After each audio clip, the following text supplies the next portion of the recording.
What's different about next year is that the stock market is trying to digest two 20% back-to-back years. And our base case at the moment is that the S&P 500 will rally strongly to 7,000 by the middle of next year, but the second half could be more challenging, and so we end at 6,600. Tom Lee predicts a strong start for the stock market in 2025, with the S&P 500 potentially reaching 7,000 by mid-year before ending at 6,600. He credits early gains to Federal Reserve support as inflation cools and pro-business policies under new leadership, which could drive capital from bonds to equities. Despite historical trends suggesting challenges after consecutive strong years, Lee remains optimistic. He highlights significant investments in AI, such as Microsoft's $80 billion and Meta's $65 billion, as tailwinds for Nvidia, a leader in the AI hardware space. These trends could bolster the market further as AI spending surpasses expectations. Lee acknowledges potential volatility in the second half of the year but notes that historical outcomes vary. He advises focusing on first-half performance and being prepared to buy on dips, as unexpected strength could still emerge. I'm going to explain why this is only a base case, and I think that we can see some reasons why the second half could actually be much stronger. So I think of this as a forecast from now until June, and then when we get to June, we're going to revisit whether or not the market could do even better. So our basic thesis is you have many tailwinds building next year. The first is the Federal Reserve has a put because inflation is cooling, and now the Federal Reserve wants to support economic growth and employment.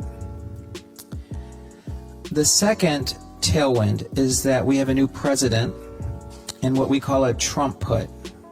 He is the most stock market focused president ever, and he wants to boost confidence from business leaders and boost stock prices. And what we think that is going to happen is that there's going to be a tremendous amount of cash taken out of bonds and risk-free investments into equities. Now you wonder, if this is true, why do we think the stock market does well in the first half but does poorly in the second half? And that's because we looked at all those instances of when the market was producing two back-to-back years of 20% gains. That's happened 5 times since 1871. And 4 of the 5 times, equities actually declined in the third year, meaning 2025. I don't think that that's going to be the case in 2025. But keep in mind, 5 of the 5 times, the stock market did better in the first half than the second half. So I am optimistic about next year, even though history says there's only a 1 in 5 chance the market is higher in 2025. So this is something we hear from many of our clients. They're saying that 2025 should be very tough or a down year because we had 2 back-to-back years of 20%. Whenever we believe clients believe something is true, that's what we call a consensus view. Markets tend to do the opposite. So because most people think we're down next year, I think the probabilities favor us doing better than what most people expect. But with that as the backdrop, this is our rough roadmap. We see the S&P rising strongly, that's 1,000 points through June. And then some sort of decline takes place, taking us maybe to 5,500 before we rally to 6,600 again. Now, when this happens, you have to be ready to buy that dip. These are the 5 instances I mentioned. There are 5 times where the S&P had back-to-back gains of 20%.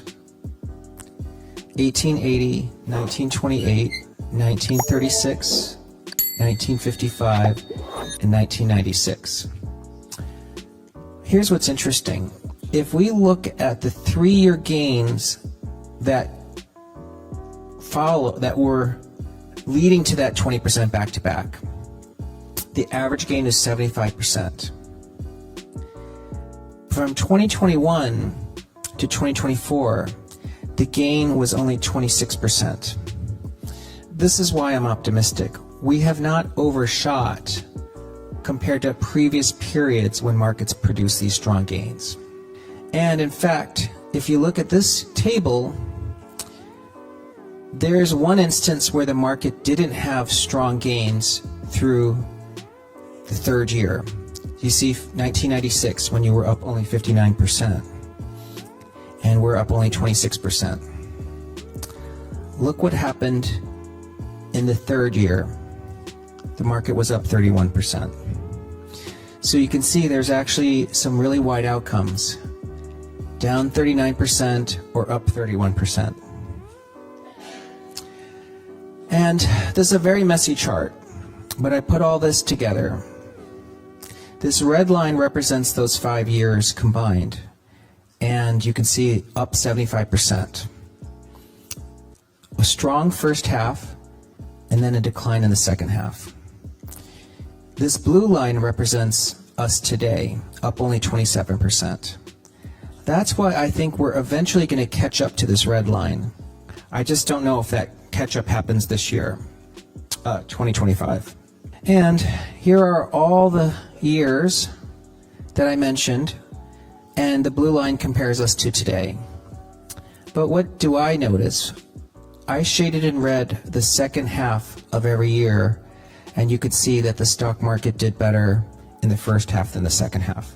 So that's why, for now, I'm going to say in 2025, I'm more confident about the first half. But I'm not necessarily bearish on the second half. I want to see how we do in the first half. With all the CapEx spending, $80 billion from Microsoft, $500 billion from Project Stargate, now this morning, $65 billion from Meta. Explain to me, like I'm a 5-year-old, why that is not an easy plus for Nvidia. I think that right now, really, it's a question of the valuation of NVIDIA and how high expectations are. And for us, we see this and we just see massive tailwinds, especially in the AI, as a macro trend at large. When you look at these investments, all those that you just mentioned, this should be a massive tailwind for NVIDIA. Perhaps some of it is priced in. I think that there's a little bit of uncertainty from some investors saying, is this possible?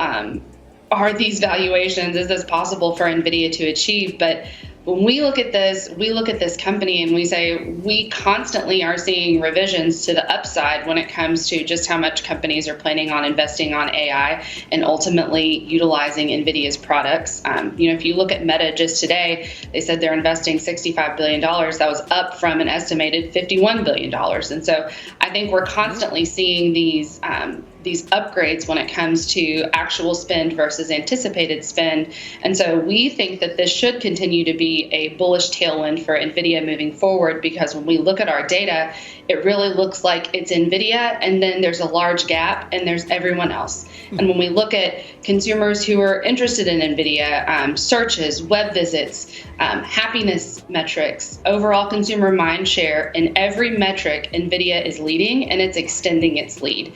And so for us, this is the clear front runner in a space where we see massive tailwinds. So this is a name that for us looking forward, it's really hard not to be bullish. But I think that the reason that we're not seeing as large of a move is just due to some uncertainty about valuation. Megan, in your data, are you seeing anything around concerns for Blackwell and its production? Is that because we're hearing whispers around it, but are you seeing that in the sentiment data that could be that one concern that could cause some issues when it comes to the stock?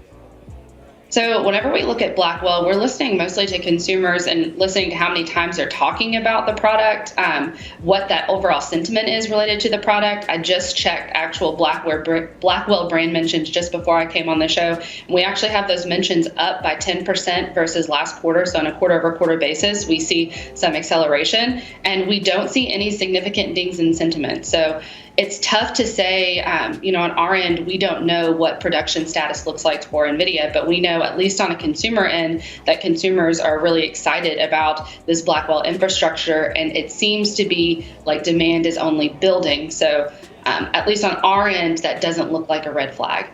In 2025, the stock market is expected to rally strongly in the first half, with the S&P 500 potentially reaching 7,000 by mid-year.